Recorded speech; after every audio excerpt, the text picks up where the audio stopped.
eu queria convidar aqui para fazer uma saudação, para falar do nosso papel institucional como signatários de um pacto que promove os direitos humanos, um pacto universitário pela promoção do respeito à diversidade, da cultura da paz e dos direitos humanos. O magnífico reitor, mas também companheiro de muitas lutas, que eu espero que assim seguirá, tenho certeza, o professor Rafael Almada, o reitor do Instituto Federal do Rio de Janeiro.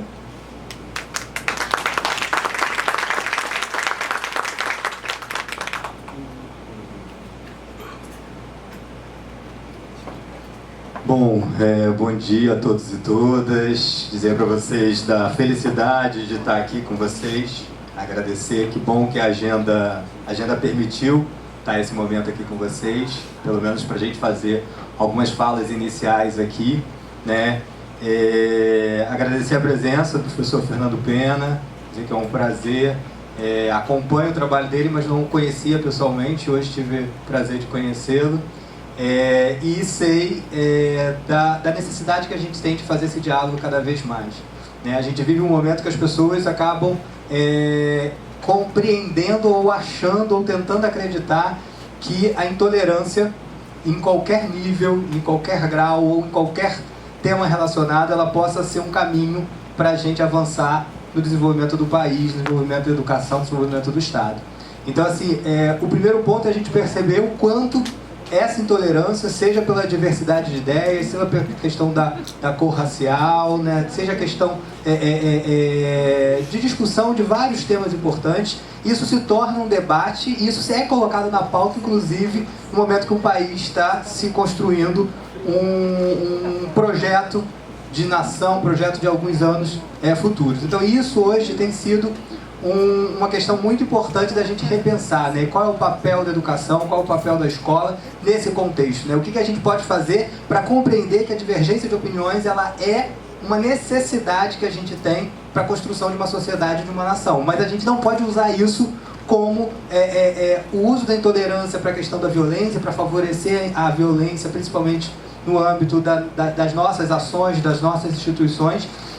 Então, acho que esse momento como esse, e principalmente esse pacto que o Instituto assina, né, junto com outras diversas instituições universitárias, né, e a gente não tinha ainda assinado esse pacto, ele já existe há um certo tempo, e a gente não tinha ainda assinado, e aí a gente fez questão de assinar, inclusive de um debate que aconteceu aqui, nesse campus, nesse auditório. A gente reafirmou o compromisso de assinar esse pacto. Esse pacto ele tem a necessidade de pensar na promoção do respeito à diversidade, né, a questão da cultura de paz e a questão dos direitos humanos. Né, porque até quem critica os direitos humanos usa no momento que quer a defesa dos direitos humanos. Então é necessário que a gente compreenda o que são efetivamente os direitos humanos, né, o que é a cultura da paz dentro das nossas instituições e o que é a necessidade da gente fazer uma promoção de respeito à diversidade. Então, parabéns pelo evento, obrigado pelo convite, a agenda permitiu, fiquei tão feliz. Teve gente que falou assim, mas por que você vai no evento? Não foi no meu. Eu falei, a agenda às vezes não complica, mas rola uns ciúmes aí. Mas eu quero dizer para vocês que sempre quando a agenda permitir, eu talvez seja o reitor que mais circule os campi e tenho tentado, na medida da agenda, colocar como prioridade estar aqui com vocês, porque é isso que me fortalece, me rejuvenesce e me estimula a saber que a gente está no caminho certo. Obrigado, bom dia e bom trabalho aí. Obrigado.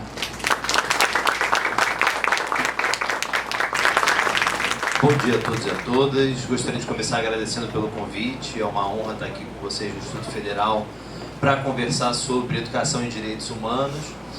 Já fui apresentado, meu nome é Fernando Pena, sou professor da Faculdade de Educação da Universidade Federal Fluminense e coordenador de um movimento chamado Movimento Educação Democrática.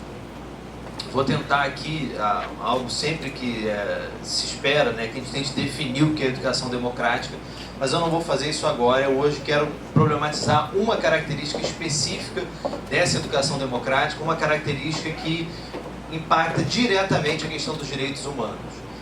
E tem muito a ver também com a história da Universidade Federal Fluminense, da UF, recente, que não sei se vocês todos sabem, mas foi colocada uma bandeira na Faculdade de Direito da UF,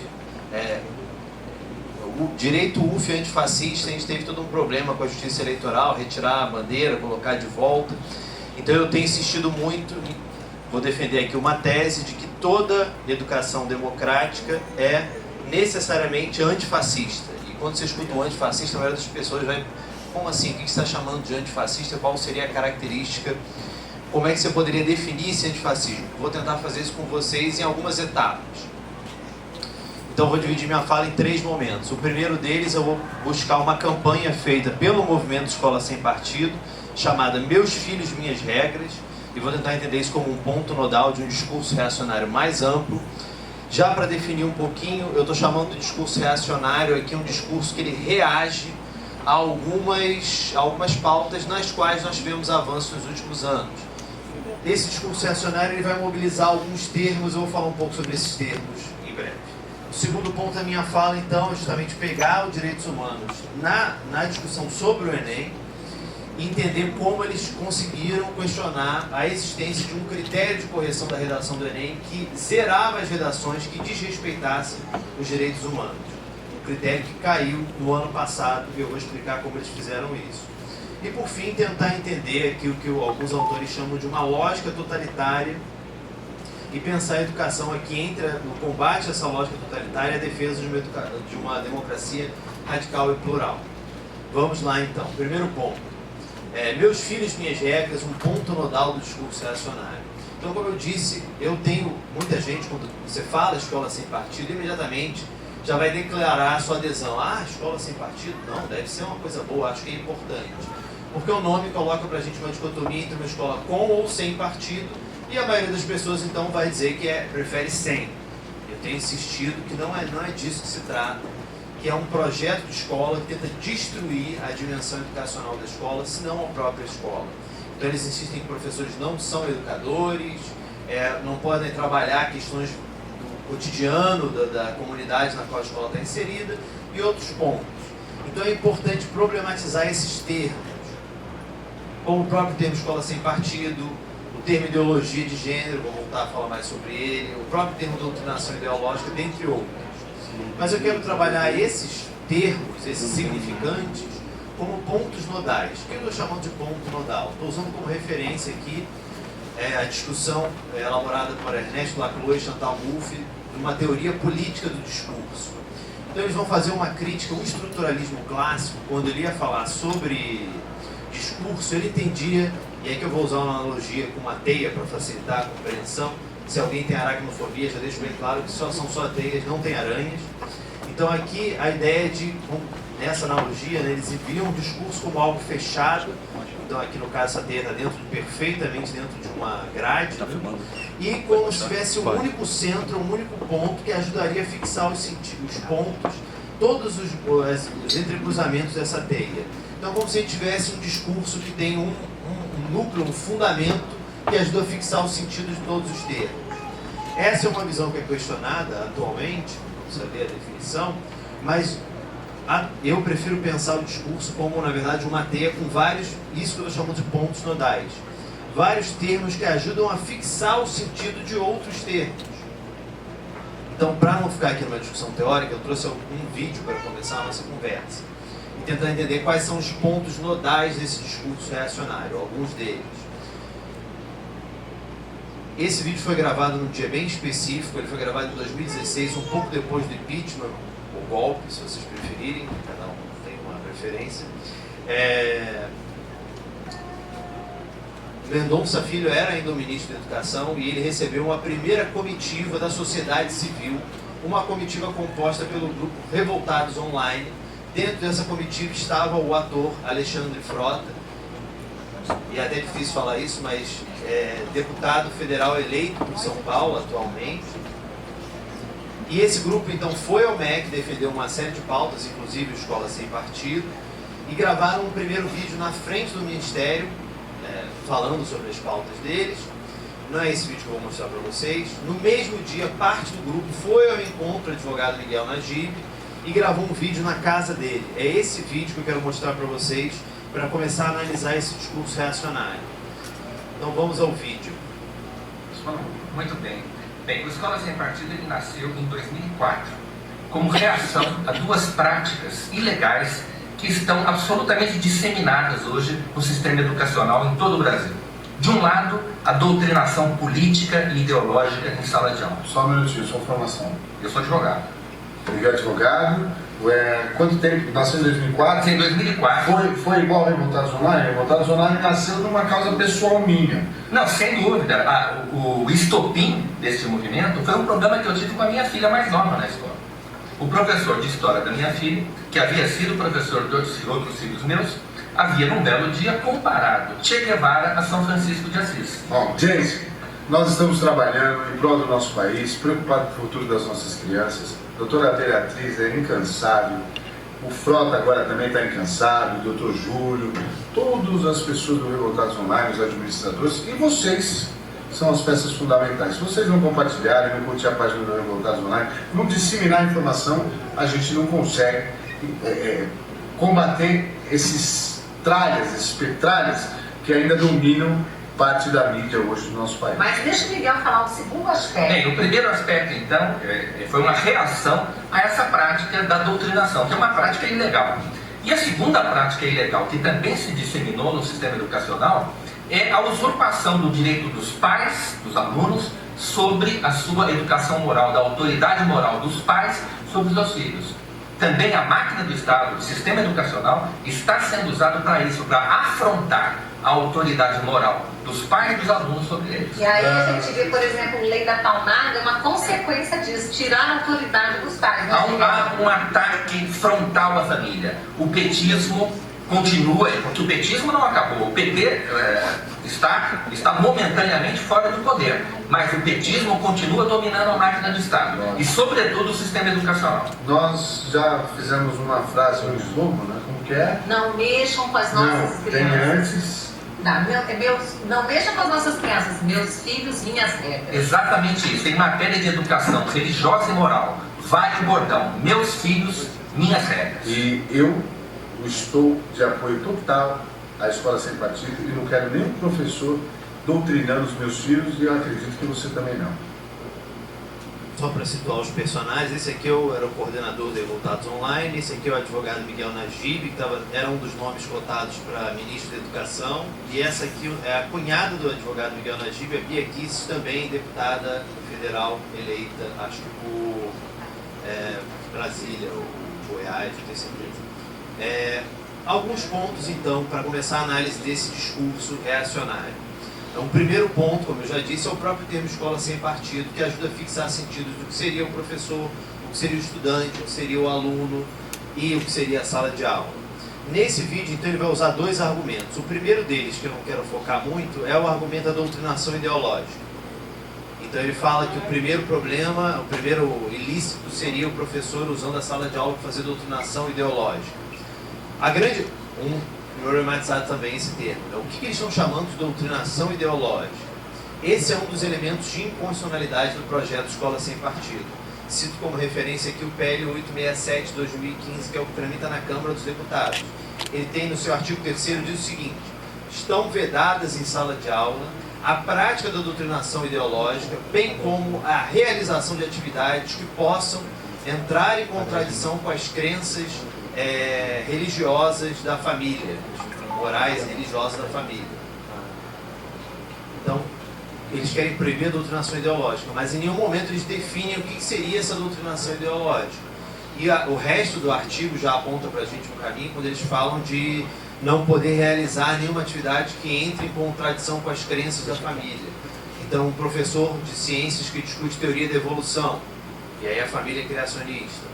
Um professor de história, como já foi dito aqui, que vai discutir em sala de aula cultura e história afro-brasileira e indígena, e que esteja trabalhando, por exemplo, uma religião de matriz africana como manifestação cultural. Algum aluno pode virar e falar: não, na minha crença isso é coisa do diabo, eu não quero aprender sobre isso. Então, é bastante absurdo. E se vocês querem ter uma ideia do que eles chamam de doutrinação ideológica, basta entrar no site do Movimento Escola Sem Partido. Lá tem um quadradinho intitulado Flagrando o Doutrinador, no qual eles orientam os alunos quais são as características dos professores que devem ser denunciados. A lista começa da seguinte maneira: você pode estar sendo vítima de doutrinação ideológica quando o seu professor, primeiro item, se desvia frequentemente da matéria objeto da disciplina para falar sobre assuntos do noticiário político ou internacional. Então esse é o primeiro critério para reconhecer o professor doutrinador. Falar sobre assuntos do cotidiano da escola, como se a gente pudesse separar a escola do mundo, né, no qual ela está inserida. Mas não quero focar nesse ponto, quero focar no segundo argumento, que é, eles nesse dia criam a fantástica campanha Meus Filhos, Minhas Regras, né, com alguns argumentos. Então o argumento seria que os professores estariam usurpando a autoridade moral dos pais. E aí quando eles estão falando sobre isso, a Bia Kicis vira e fala que é um bom exemplo da usurpação da autoridade moral dos pais, a lei da palmada. Então isso é importante para entender de que autoridade moral eles estão falando aqui, como é que eles concebem essa autoridade. Um elemento central, então, é pensar essa autoridade, incluindo, inclusive, a possibilidade de violência contra essas crianças e esses jovens, né? Senão a lei da palmada não seria uma usurpação da autoridade dos pais. E esse medo do Estado usurpando a autoridade dos pais, ele teve um papel grande no período eleitoral que nós vivemos. Um dos fake news, para usar o termo da moda, com relação ao Haddad, é que ele teria dito que a criança, a partir dos 5 anos, se tornaria propriedade do Estado. Eu até recomendo quem quiser assistir um vídeo excelente do canal Porta dos Fundos, né, que é Fake News o nome, que eles brincam justamente com essa ideia. O Fábio Porchat chega vestido travesti numa casa, quer levar a criança porque ela completou 5 anos. Mas apesar de eu fazer humor com isso aqui é muito sério, porque esse é um dos principais medos manipulados. A ideia de que o Estado estaria tentando roubar as crianças das famílias. E esse medo tem sido usado politicamente, os exemplos são inúmeros. Outro argumento, então, seria um ataque frontal à família, tentativa de destruir a família tradicional, que é bastante problemático, e eu vou voltar ao tema da família daqui a pouquinho. E o último é que os professores, então, fariam parte de uma grande conspiração, que eles chamam de petismo, às vezes chamam também de marxismo cultural, e eles estão infiltrando as instituições, especialmente as escolas, o sistema educacional, e dominariam esse sistema. Tudo isso, então, para pensar essa campanha Meus Filhos, Minhas Regras, que eles sintetizaram em um meme que diz bastante sobre a ideia, né? Então, essa aqui, falando sobre família, né? Essa é a família que eles vão tentar naturalizar, é a única que pode aparecer nos materiais didáticos. Um homem, uma mulher, um filho e uma filha. E aqui, no caso, o casal segura um guarda-chuva, Minha Família, Minhas Regras, que protege as crianças contra uma chuva que tem as cores do arco-íris. A ideia, então, a insinuação de que a família teria que ser protegida contra essa ideologia LGBT, né? Que seria muitas vezes a discussão sobre os direitos humanos. Qual é o principal perigo nessa defesa, né? Então, esse seria um ponto nodal desse discurso reacionário, né? Meus filhos, minhas regras, a ideia da ideologia de gênero. Qual seria o problema com isso? E aqui a gente vai falar de novo sobre essa fixação de sentidos. Então, os pais são os detentores de uma autoridade que pode incluir a violência, e os filhos seriam aqueles que obedecem às regras estabelecidas pelos pais. Qual é o problema com essa ideia, essa maneira de ver os pais e a família? E os filhos, né? Não fui eu que montei isso aqui, alguém de forma brilhante juntou 2 manchetes do G1 e só conectou os pontos. Ele diz o seguinte, né, as manchetes: projeto de lei Escola Sem Partido avança na Câmara e proíbe disciplinas sobre gênero e orientação sexual. Discussões devem continuar até a votação. O objetivo é deixar educação sexual, moral e política a cargo da família e não da escola. E a matéria de baixo: menina relata estupro após palestra sobre violência sexual e padrasto é preso. Suspeito foi preso em Pedro Afonso. Profissionais fizeram perguntas para adolescente. Após palestra em escola, descobriram abuso e fizeram a denúncia. Então, tentar proibir a discussão de gênero e sexualidade teria consequências gravíssimas. Primeiro, não é o professor que leva a discussão sobre gênero e sexualidade para dentro da escola, dentro da sala de aula. Ela já está lá, então tem alunos sendo excluídos por causa da transfobia, tem alunos sofrendo bullying, machismo, então tudo isso faz parte, é importante discutir gênero e sexualidade. E não só por isso, como a matéria revela, muitas vezes é a discussão na escola que capacita esses jovens a identificarem os casos de abuso que eles sofrem estatisticamente, na maioria das vezes, dentro do espaço privado. Então isso é gravíssimo. Impedir os alunos de se capacitarem para identificar relações de abuso que muitas vezes são absolutamente naturalizadas. E só quando a escola problematiza, o aluno percebe muitas vezes que ele está sofrendo um abuso, algo que não deveria acontecer dentro do espaço privado. Aqui um exemplo concreto, de novo, criador do movimento: homofobia não é assunto de sala de aula, defende o fundador da Escola Sem Partido. Então a ideia é que homofobia não poderia ser discutida. E se vocês me perguntarem agora qual é o fundamento para essa justificativa, Fernando, qual é o fundamento que eles usam para isso? Os direitos humanos. Eu vou ter que ler com vocês, porque parece até difícil de entender como usar os direitos humanos para impedir a discussão sobre homofobia em sala de aula. Portanto, eu vou ler, caso contrário, eu acho que vocês não acreditariam. O senhor mostrou cartazes de um trabalho sobre homofobia.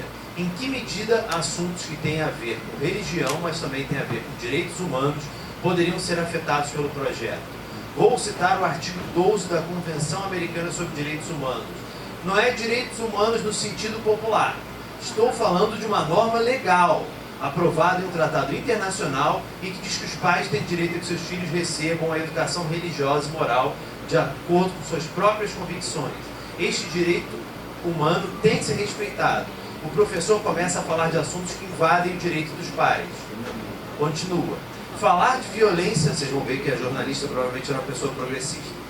Falar de violência contra a mulher em sala de aula, no quinto país em que mais se mata a mulher, não deve ser feito. Então, isso pode ser feito respeitando a liberdade de consciência e crença do aluno e o direito dos pais sobre a educação religiosa e moral dos filhos.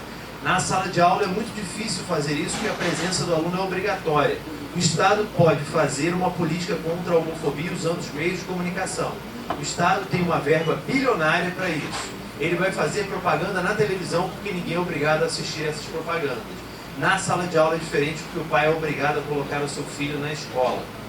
Mesmo pensando do ponto de vista que falar desses assuntos são uma política pública para evitar crimes, faz isso na televisão. Não é assunto de sala de aula, vai violar o direito dos pais. Os professores que fizerem isso estão se expondo ao risco de levar um processo. As escolas também, com base no artigo 12, inciso 4 da Convenção Americana sobre Direitos Humanos, já é lei isso no Brasil. Não é nosso projeto que está transformando isso em lei. A Convenção é expressa ao tratar da educação religiosa e moral. Então o argumento aqui é o seguinte: direitos humanos, a Convenção Americana sobre Direitos Humanos é uma norma legal. Não é isso que vocês estão falando aqui, né, nesses debates. Isso aqui ele fala, né? Não é isso que é popularmente chamado de direitos humanos, isso é uma norma legal. E o que diz a norma legal? E esse é o fundamento de todos esses projetos na Câmara dos Deputados. Eles usam a Convenção Americana sobre Direitos Humanos, o documento de 1969, no seu artigo 12, que fala sobre a liberdade de crença e consciência. E no seu inciso 4 diz: os pais, e quando for o caso, tutores, têm direito a que seus filhos recebam educação religiosa e moral de acordo com suas próprias convicções. Então, segundo eles, isso proibiria a escola de discutir racismo, homofobia, porque poderia invadir um campo de crença familiar. Eles esquecem de mencionar a existência de um protocolo complementar à Convenção Americana, o Protocolo de São Salvador, que fala especificamente sobre o direito à educação no seu artigo 13 e que fala que os pais têm direito a escolher a educação dos seus filhos, desde que não viole toda uma discussão voltada para a formação em direitos humanos para uma educação democrática. Então, algo que já foi dito por várias decisões do Supremo Tribunal Federal, inclusive semana que vem a gente tem o julgamento da liminar do Barroso sobre a lei Escola Livre, Escola Sem Partido, em Alagoas. Mas o argumento aqui é esse: os direitos humanos seriam uma norma legal, então pais, professores e alunos não seriam capacitados para discutir direitos humanos em sala de aula. E foi esse argumento que eles usaram, portanto, para questionar o critério de correção da redação do Enem. Então eu coloquei aqui o título: Respeito aos direitos humanos no Enem, interrompendo o avanço do imaginário igualitário. O tema da redação do Enem de 2015 foi a persistência da violência contra a mulher na sociedade brasileira. Neste ano, Logo depois desse tema, o Movimento Escola Sem Partido também é uma associação, então a Associação Escola Sem Partido entrou com uma representação em todos os estados da federação, questionando a constitucionalidade de se exigir o respeito aos direitos humanos como critério de correção da redação, e o argumento que eles usaram foi exatamente esse. Professores e estudantes não dominam a discussão sobre a norma legal, o professor não é capacitado para discutir direitos humanos, então esse critério de correção da redação do Enem nada mais seria do que um filtro ideológico de entrada na universidade. Uma linguagem do politicamente correto que estaria limitando a liberdade de expressão dos candidatos. Em 2016, quando eu falava sobre isso nas minhas palestras, mostrando inclusive essa imagem, as pessoas gargalhavam. Ah, Fernando, isso é absurdo, isso nunca vai ser aprovado, isso nunca vai passar. Pois bem, eles tentaram de novo ano passado e conseguiram uma liminar que suspendeu o critério de correção. A gente está falando de algo que já está impactando. Esse critério não foi colocado em efeito no ano passado e, se eu não me engano, também não esse ano. Então eles conseguiram, usando essa argumentação, suspender o critério de eliminação das redações que desrespeitassem os direitos humanos. Eu quero entender esses direitos humanos, então, como os direitos humanos, politicamente, eles funcionam como um imaginário igualitário. Como assim? Dentro de uma formação social ou uma formação discursiva, como eu já venho dizendo, existe uma tentativa de fixar sentidos. Do que é ser homem, do que é ser mulher, mas pai, aluno, professor, filho. Mas também existe uma maneira de fixar a relação entre esses termos. Muitas vezes, para pegar o exemplo do termo da redação, dentro de uma formação discursiva, dentro de uma formação social, você tem a relação entre o homem e a mulher entendida como uma relação de subordinação. O que é uma relação de subordinação? É uma relação no qual alguém está submetido às ordens, às vontades de uma outra pessoa, só que isso é percebido como algo legítimo, como algo naturalizado. Então eu dei aula de educação de jovens e adultos em escolas estaduais, eu cansei de às vezes estar dando aula sobre Idade Média. Eu lembro de uma aula que estava falando sobre definindo o conceito de servo na Idade Média, e uma aluna minha virou e falou: ah, professor, você falou que só existia na Idade Média? Não, minha mãe é serva do meu pai. E eu falei: como assim? Ele bate nela, ele não permite que ela saia de casa. E isso ela falou assim, como se estivesse falando uma coisa normal. Acontece também com todo mundo na minha região. E eu tive que parar e falar sobre Lei Maria da Penha, Conselho Tutelar, aquilo tudo. Mas eu estou trazendo esse exemplo para mostrar como muitas vezes relações abusivas são consideradas como algo natural. Elas são percebidas como relações de subordinação. Esse é o campo que a gente vai chamar de social, essas relações naturalizadas, e ninguém vê problema nisso. O que acontece? Quando nós temos os direitos humanos sendo discutidos em sala de aula, ele funciona como um imaginário igualitário. Como assim? Independente de conhecer a norma legal a fundo sobre os direitos humanos servem como uma ideia, como um imaginário de que todo mundo tem direitos. Então, um aluno, quando ele escuta isso, ele vai falar: ah, então eu tenho direito a não sofrer violência, a não sofrer abusos. Ah, então quer dizer que a minha mãe não pode ser agredida pelo meu pai? Então o que acontece é que os direitos humanos, eles funcionam como um imaginário igualitário que permite que essas relações de subordinação sejam percebidas como relações de opressão. Então, mesma situação, pessoas subordinadas a comandos, ordens de outras pessoas, só que agora isso é visto como algo ilegítimo, algo que tem que ser questionado. Inclusive tem um pensador brasileiro que anda sendo muito criticado, um tal de Paulo Freire, que escreveu um livro chamado A Pedagogia do Oprimido, justamente trabalhando essa ideia como parte da sua pedagogia da liberdade. E aqui nós vamos para um outro campo que não é o do social, mas o político. É pensar como essas relações elas podem ser problematizadas e politizadas. Para vocês não acharem que eu estou inventando, eu coloquei aqui o print, essa é a página do Escola Sem Partido, a matéria então que eles compartilharam em 2016 ainda, a inconstitucionalidade do Enem. Leia aqui a representação que será enviada pela Associação Escola Sem Partido às unidades da Procuradoria da República nos 27 estados da Federação, demonstrando a inconstitucionalidade da exigência do respeito aos direitos humanos na prova de redação do Enem em 2015. Como eu disse, em 2015 eles não conseguiram, em 2016, mas no ano passado eles tiveram sucesso. Para fechar então a minha fala, vou tentar perceber como essa tentativa de interromper o avanço desse imaginário igualitário, ela muitas vezes caminha de mãos dadas com algo que eu vou chamar de uma lógica totalitária. Do que eu estou falando aqui, então? Segundo alguns autores, inclusive o Claude Lefort, que é um autor de teoria política, com a Revolução Francesa a gente começou uma revolução democrática. A ideia de igualdade que se afirma no campo da política ia avançar para outros campos. Tem o Tocqueville diz que alguém que vive a igualdade em um campo, como o campo da política, não vai aceitar viver subordinado em outros campos. Então a ideia de que a ideia de igualdade ela avançaria, não linearmente, mas avançaria. Isso tudo dentro dessa lógica democrática. A lógica democrática é essa que eu acabei de explicar, de questionamento de toda forma de desigualdade, de toda forma de subordinação.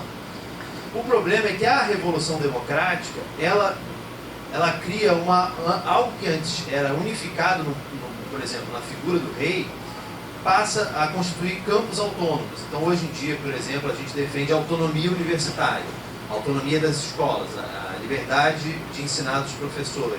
A gente vê importante manter isso separado do campo do poder, da justiça. Então, a Revolução Democrática, ela separa esses campos que se tornam autônomos. Uma consequência da Revolução Democrática é justamente o surgimento da lógica totalitária. A lógica totalitária ela não pode existir, ela é consequência, por incrível que pareça, da Revolução Democrática. O que é a lógica totalitária? A lógica totalitária é tentar pegar esses campos que se tornam autônomos e criar um novo fundamento para eles, tentar reunificar tudo isso. Então, exemplos, quando alguém vira e fala, olha, o brasileiro de bem, ele precisa ter como lutar contra os vermelhos. Os vermelhos, eles ou se adequam ou saem. Aqui a gente está vendo em curso explicitamente uma lógica totalitária dentro de um discurso. A ideia é que só existe uma coisa, um brasileiro, um bom cidadão, e o resto todo tem que sair ou ir para a ponta da praia. A mesma coisa com relação à questão das famílias. Só aquela família pode aparecer em materiais didáticos, nenhuma outra. Então, toda tentativa de dizer que só existe um único modelo, tentar refundar, criar um único fundamento para toda a sociedade, acabando com a sua diversidade, ela é uma operação dessa lógica totalitária e que está em contradição com a proposta de uma democracia radical e plural que insiste na pluralidade. O fundamento da proposta dessa concepção é entender que a pluralidade ela faz parte da democracia, ela pode até às vezes ser conflituosa, muitos falam no agonismo, né, no pluralismo, um modelo adversarial de democracia, mas ela não pode ser erradicada, o que tenta fazer a lógica totalitária. Para não ficar de novo na teoria, eu vou trazer vou pedir a ajuda aqui da Laerte, talvez uma pessoa que esteja situada de uma maneira favorável para perceber todas essas tensões na nossa sociedade. Então, essa aqui é uma charge, né? Aqui tem 3 figuras cinzentas, virando um caldeirão com pessoas de diferentes cores e formas, e eles todos têm que cair numa forma onde está escrito família. Lembra daquela família que já apareceu antes? Tá aqui ela de novo. Então todo mundo tem que se adequar a apenas um único modelo de família, uma única forma de família. E eles têm chamado então qualquer coisa que problematize a existência de apenas esse único modelo familiar de ideologia de gênero. Tá aqui. Então esse é um outro meme que circula, né? Ideologia de gênero, ideologia antifamília. E essa mesma família aparece aqui toda fragmentada. Então, como eu disse, a gente tem que problematizar alguns termos. Já problematizamos o termo doutrinação ideológica, escola sem partido. Ideologia de gênero, talvez no contexto atual, seja o termo mais significante, mais importante de que nós façamos essa problematização dele. Por quê? O que se tornou insignificante? O que se tornou o termo ideologia de gênero? Ele é uma ferramenta política de manipulação do pânico moral. Então, quem usa esse termo está dizendo o quê? Que a escola estaria tentando destruir a família, essa família, que a escola estaria tentando ensinar sexo para as crianças, que a escola estaria tentando ensinar pedofilia para os jovens e uma série de outros absurdos. Discutir gênero em sala de aula não é isso. Discutir gênero é, para mim, especialmente problematizar todas as formas de desigualdade de gênero. Mas esse medo político está sendo manipulado, usando especialmente um desconhecimento das famílias sobre o cotidiano das escolas. Qualquer pessoa que conheça o cotidiano, por exemplo, do Instituto Federal, não vai achar que isso acontece realmente, mas muitas pessoas não conhecem esse cotidiano das escolas e aí tem o seu desconhecimento manipulado dentro de todo um uso político do medo e também de uma representação cada vez mais agressiva, mais violenta dos professores, num fenômeno que eu venho chamando desde 2015 de ódio aos professores. Se você olhar as representações que eles compartilham, o Movimento Escola Sem Partido e outros que aderem a esse discurso reacionário dos professores, é absolutamente assustador. Mas para vocês não acharem que isso está saindo da minha cabeça, esse é um blog linkado na página inicial do Escola Sem Partido, chamado De Olho no Livro Didático. O que esse blog faz? Ele pega todos os livros que foram aprovados pelo PLLD e vai analisar em busca do que eles chamam de doutrinação ideológica. Então eles pegaram todos os livros aprovados em 2016, todos os livros, ele com uma foto com todos os livros, e ele buscou todos esses livros para achar a pior imagem que ele conseguisse para ilustrar essa denúncia. E a pior imagem que ele conseguiu foi essa aqui. Então isso aqui é o que há de mais terrível de ideologia de gênero em todos os livros didáticos aprovados em 2016. MEC não desiste. Livros de 2016 para crianças de 6 a 10 anos vêm com ideologia de gênero. O exercício de múltipla escolha que pediu o seguinte: vejam os desenhos que 3 crianças fizeram para representar suas famílias. Aqui em cima, uma família com só uma mãe e 2 crianças, estatisticamente no Brasil, essa é a família mais comum. Logo abaixo, uma família com diferentes pertencimentos étnico-raciais, pessoas brancas, pessoas negras numa mesma família, e uma família homoafetiva com 2 mães e uma criança. Enunciado pedido. Com base nos desenhos, podemos dizer que o gabarito era a letra D.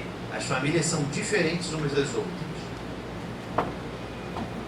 É isso que eles estão chamando de ideologia de gênero. Esse é o exemplo mais terrível que eles conseguiram encontrar em todos os livros didáticos aprovados em 2016.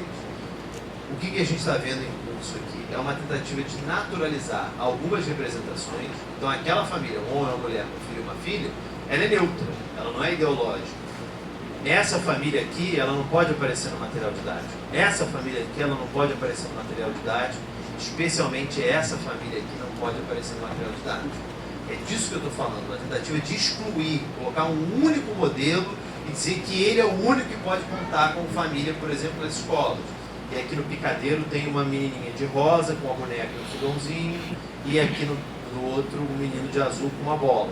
A ideia é de que isso não é ideológico, isso é neutro, né? Como se as crianças nascessem de azul e rosa, com a bola de futebol, com a panelinha, com a boneca. Uma crítica bem precisa aqui. Outra charge, eu não vou focar nela agora, eu vou mostrar para vocês 2 vídeos então para a gente tentar perceber essa lógica totalitária em curso em discursos proferidos na Comissão Especial de Escola Sem Partido na Câmara dos Deputados. Então, o primeiro deles que vocês vão ouvir é um professor de Sociologia da Educação da UNB, falando em uma audiência pública na Câmara dos Deputados. Portanto, eu acho que a divergência não é pequena entre a explicitação ou não dos valores. O que precisaria, podemos ao longo do debate voltar a isso, é entender que quando se dá essa passagem do marxismo insurrecional para o marxismo cultural, isso poderia dar um curso inteiro sobre isso em vários países, como isso aconteceu, a estratégia revolucionária de conquista do poder, tendo fracassado na via armada e insurrecional, ela explicitamente assimilou a estratégia de infiltrar nas instituições, nas escolas, nas igrejas, na imprensa, e usar a linguagem comum, como disse o professor Diniz. Muito antes de Gramsci ser traduzido para o português, ali já nos final dos anos 70, início dos anos 80, o Dr. Plínio Corrêa de Oliveira, odiado por ter sido um fundador da sociedade da TFB, disse num livro brilhante chamado Baldeação Ideológica Inadvertida, que a estratégia da esquerda mundial seria passar a usar as palavras comuns do cotidiano, do tipo debate, cidadania, mas dar a ela uma completa uma subversão na sua semântica convencional. Isso, portanto, explicaria em larga medida porque tantas pessoas se prestam a fazer um discurso envenenado, profundamente envenenado, sem se dar conta de que estão alimentando uma agenda política de caso pensado. Isso dificulta, fica parecendo que nós somos paranoicos, que vemos fantasmas em todo lugar. Quem falou antes dele nessa audiência pública fui eu. Então quem falou de democracia, diálogo, debate, fui eu. E aqui, por isso que eu considero esse discurso como um discurso antidemocrático. Porque ele coloca o outro é alguém que você não deve nem ouvir. Se você ficar ouvindo muito entrevistado de Fernando Pena falando, você pode acabar envenenado pelo que ele tem a dizer. Então você não pode nem ouvir o outro, porque senão você pode acabar mudando de ideia, né? Então algumas ideias que aparecem nessa fala. Já tinha dito, né, problematizar os termos, um deles é o marxismo cultural, então segundo ele nós teríamos a esquerda internacional, do qual todos os professores fazem parte, teria abandonado o marxismo insurrecional, a tentativa de tomar o poder pela força, e agora estaríamos infiltrando as instituições, a igreja, as escolas, para fazer essa revolução por dentro. E aí ele diz que poderia até dar um curso sobre isso. E o mais interessante é perceber qual o referencial teórico que ele está mobilizando para construir essa fala. O nome do autor em questão é Plínio Corrêa de Oliveira, e você vê que ele até gagueja quando ele vai falar, que eu acho que ele deve se tocar em algum nível, que ele está falando algo absurdo. É o fundador da Sociedade Brasileira de Defesa da Tradição, Família e Propriedade, TFP. Esse é o autor, num livro publicado em 1965, um ano depois do golpe, chamado Baldeação Ideológica Inadvertida e Diálogo.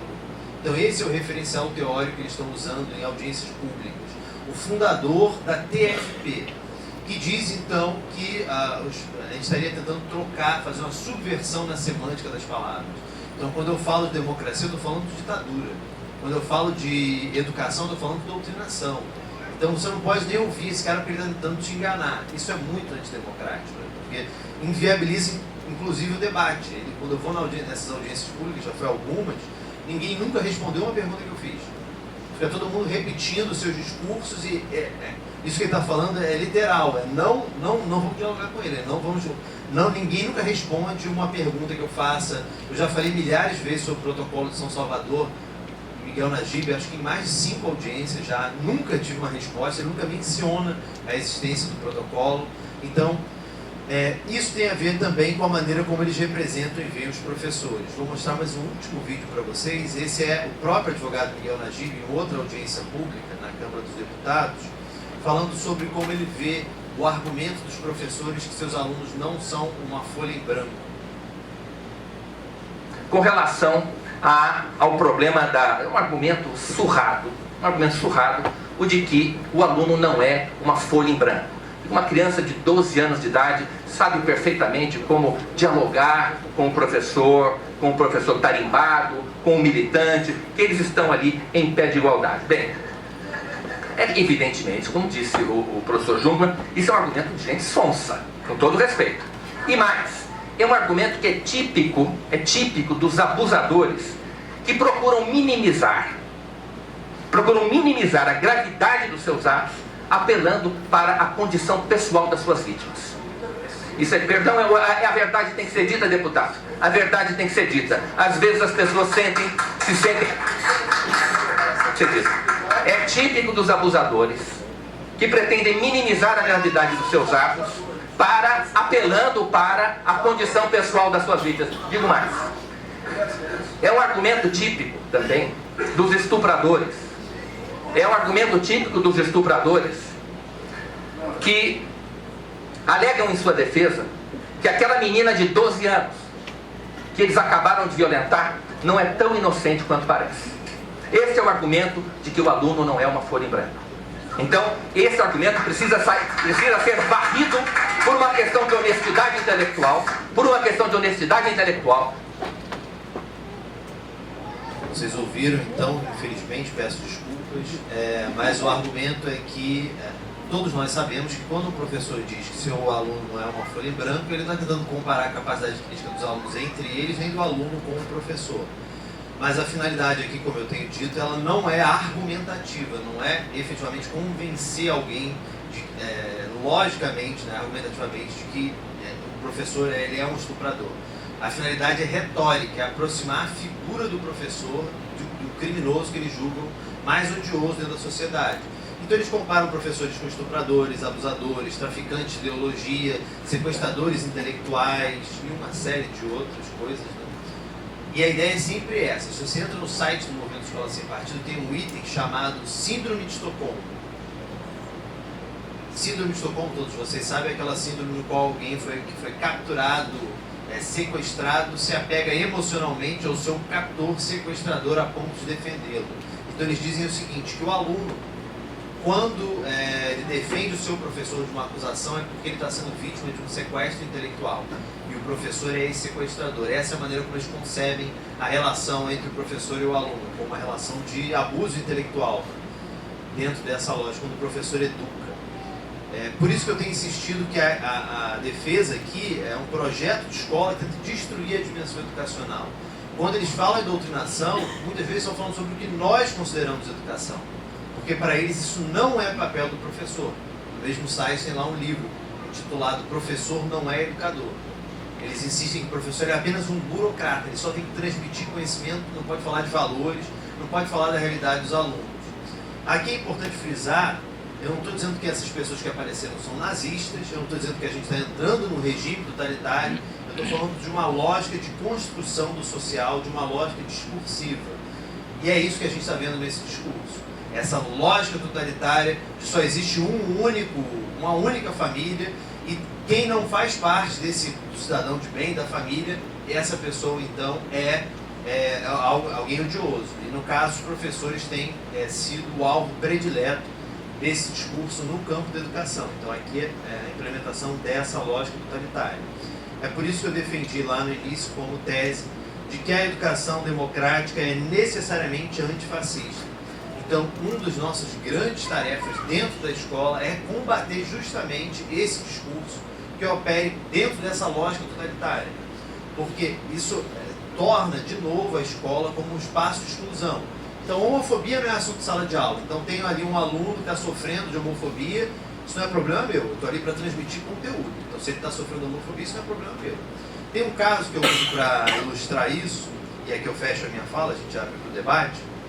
Uma vez eu estava num debate aqui no Rio, acho que naquele teatro Oi Casagrande, lá no Leblon, não sei. Eu e Miguel Najib e outras pessoas, num auditório lotado com 1.300 jovens, e aí estava eu lá. Não, a educação democrática, problematizando todas as formas de desigualdade, o professor tem que discutir assuntos atuais, falar sobre o que está acontecendo na comunidade. Do outro lado, o advogado Miguel Najib, não, o professor é um burocrata, o professor aplica a lei e pune, não é tarefa dele discutir homofobia, machismo, isso é fazer a cabeça dos alunos. E ficou um pouco nesse embate. Uma jovem lá no final do auditório, ela pediu a palavra, ela estava obviamente nervosa, estava tremendo, segurou o microfone e falou o seguinte, que naquele momento ela tinha 18 anos, mas quando ela tinha apenas 13, dentro de uma escola onde ela estudava, no intervalo entre duas aulas, quando os professores trocam de sala, um grupo de meninos a empurrou no chão, a segurou no chão, contra a vontade dela, obviamente, e subiu em cima dela e ficou simulando atos sexuais. Claríssimo caso de abuso. E ela contou o que fez a escola. A escola puniu aqueles jovens. Provavelmente eles foram suspensos por alguns dias. Só que aquilo não foi discutido em momento nenhum dentro da escola. E ela relatou o quê? Que quando eles voltaram dessa punição,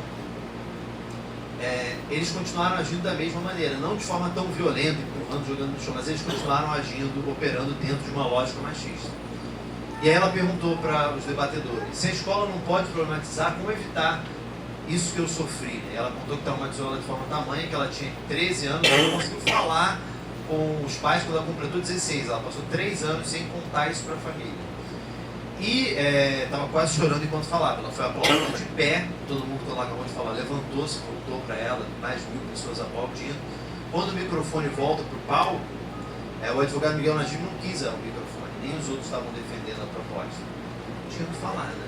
Porque a gente tem, são dois projetos de escola muito diferentes, duas maneiras de conceber os direitos humanos. Para nós, os direitos humanos, a gente fala em cultura de direitos humanos. Os direitos humanos são esse imaginário igualitário que permite que todo mundo se sinta detentores de direitos, né? Que se veja como alguém que tem direitos. E do outro lado, uma escola no qual, um projeto de escola no qual a escola não tem nenhum papel educacional, ela não é espaço de educação, e os direitos humanos se tornam uma forma legal que não tem papel dentro da escola porque os professores não são formados em direito. Então são esses projetos de escola, essas maneiras de entender os direitos humanos que estão em jogo aqui. Bom, eu agradeço muito a paciência de vocês e me coloco à disposição para a pergunta. Obrigado. Em meio a essa confusão toda de eleição, brigas e coisas todas que a gente vem passando, eu, pensando um pouco nessa história da escola sem partido, me sentindo muito atacado por isso tudo, e até acho que todo mundo teve essa sensação um pouco de estar adoecendo fisicamente. E tentando lidar com isso, eu comecei a buscar formas de me equilibrar. E nessas semanas todas, uma das maneiras foi colocar em prática essa paixão recente que eu comecei, que é fazer pães. E aí, ouvindo essa história toda, essa polêmica do escola sem partido, eu pensei no pão com partido. E aí, de brincadeira, abri uma página no Facebook chamada Pão com Partido. Obviamente com o trocadilho do compartido, de compartilhar, mas com a ideia de pensar que o nosso pão, como professores, ele só faz sentido se for compartido, se for compartilhado. Né? Não faz sentido fazer pão se não for para compartilhar. Não faz sentido ter conhecimento se não for para compartilhar. E aí o conhecimento é compartido, não existe, não tem como ter escola sem partido. A escola tem que ser compartida, compartilhada. A gente tem que estar atento a essas questões todas. É só essa ideia mesmo de compartilhar um pouco desse sentimento, dessa coisa do que do que a gente tem vivido e como que a gente tem que buscar alternativas para tentar se equilibrar, e a gente vai ter que buscar muito isso, formas de resistência. E aí, falando agora ali com o Júlio, a gente ouvindo o professor falar, e uma coisa que eu já tinha pensado, né? O que eles atacam é a nossa necessidade de ser livres e de fazer os outros livres. Então, tudo que é transgressor, tudo aquilo que parece transgressor é atacado. Eu, como professor, me sinto atacado, me sinto tolhido. Eu, como homossexual, me sinto tolhido. Eu, como cristão de formação pela teologia da libertação, me sinto tolhido, me sinto atacado. Porque ser cristão hoje já não parece mais ser cristão, porque ser cristão não é mais ser igual a Cristo. Né? E não sou mais católico, não sou mais de igreja, mas guardo muito desse ensinamento de compartilhar as coisas. Então é isso, eu trouxe uma poesia para ler e depois eu vou partilhar esse pão. O pão tem muito para nos ensinar, né? E aí eu fiquei pensando que botar o fermento no pão e dizer que ele não pode agir é impossível. Né? Colocar lá o fermento na massa e dizer o seguinte: não haja, não faça ela crescer, fica na sua. É como colocar uma turma na sua frente, um professor, e dizer o seguinte: olha, vai lá e seja técnico, não faça eles crescerem, né? Não façam eles serem livres, né? É impossível. É como botar o fermento no pão e dizer assim: olha, não haja. É da natureza dos micro-organismos, das leveduras, das bactérias, da natureza delas consumir, transformar o açúcar em outras coisas. Né? Então é da nossa natureza. E aí, eu vou ler uma poesia, ela está em espanhol, mas eu acho que eu vou tentar traduzi-la, apesar de não fazer muito sentido a tradução. É da Gabriela Mistral, uma poetisa chilena. La mesa, hijo, está tendida en blancura quieta de nata, y en 4 muros azulea, dando relumbres la cerámica. Esta es la sal, este el aceite, y al centro el pan que casi habla. Oro más lindo que oro del pan no está ni en fruta ni en retama, y da su olor de espiga y horno una dicha que nunca sacia. Lo partimos, hijito, juntos, con dedos duros y palma blanda, y tú lo miras asombrado, de tierra negra que da flor blanca. Baja la mano de comer, que tu madre también la baja. Los trigos, hijo, son del aire, y son del sol y de la azada. Pero este pan, cara de Dios, no llega a mesa de las casas. Y si otros niños no lo tienen, mejor, mi hijo, no lo tocaras. Y no tomarlo, mejor sería con mano y mano avergonzadas. Hijo, el hambre, cara de mueca, en remolino gira las parvas, y se buscan y no se encuentran el pan y el hambre corcovada. Para que lo halle, si ahora entra, el pan dejemos hasta mañana. El fuego ardiendo marque la puerta, que el indio quinchua nunca cerraba. Y miremos comer al hambre, para dormir com corpo e alma. Desculpa ler em espanhol, mas é porque acho que poesia perde muito sentido quando a gente traduz, e eu vou dar uma ideia, acho que a maioria entendeu. É muito forte essa coisa da poesia, do pão compartido, e o poema, ele chama a atenção um pouco disso, da gente, ele fala do pão, do sentido do pão e como ele remete à fome, e que um só faz sentido com o outro. E a mãe, ao oferecer o pão ao filho, ela faz uma proposta, né? Ela oferece, dá a ele, e depois ela diz, não vamos comer amanhã, para a gente poder sentir, ter essa sensação da fome, e a gente entender o que é essa fome. E aí, só para terminar a minha fala, quando eu comecei a estudar espanhol há pouco tempo, uma coisa que me chamou muita atenção é que em espanhol não se está com fome, se tem fome. Em português a gente diz, eu estou com fome. Às vezes a gente fala que tem fome, mas em espanhol é como dizer, eu tenho hambre. E ter é algo muito mais forte do que estar, né? Tipo assim, estar doente e ter uma doença. Ter uma doença parece algo crônico, né? Algo que não passa. E aí, essa sensação assim de que a gente está meio nesse, será que eu tenho, será que eu estou, né? E eu prefiro acreditar que a gente está, que esse estado vai passar, e que para isso a gente vai ter que se alimentar de alguma maneira, e vai ter que compartilhar esse pão, essa poesia de alguma maneira, para nos manter equilibrados e para manter tudo equilibrado. É isso.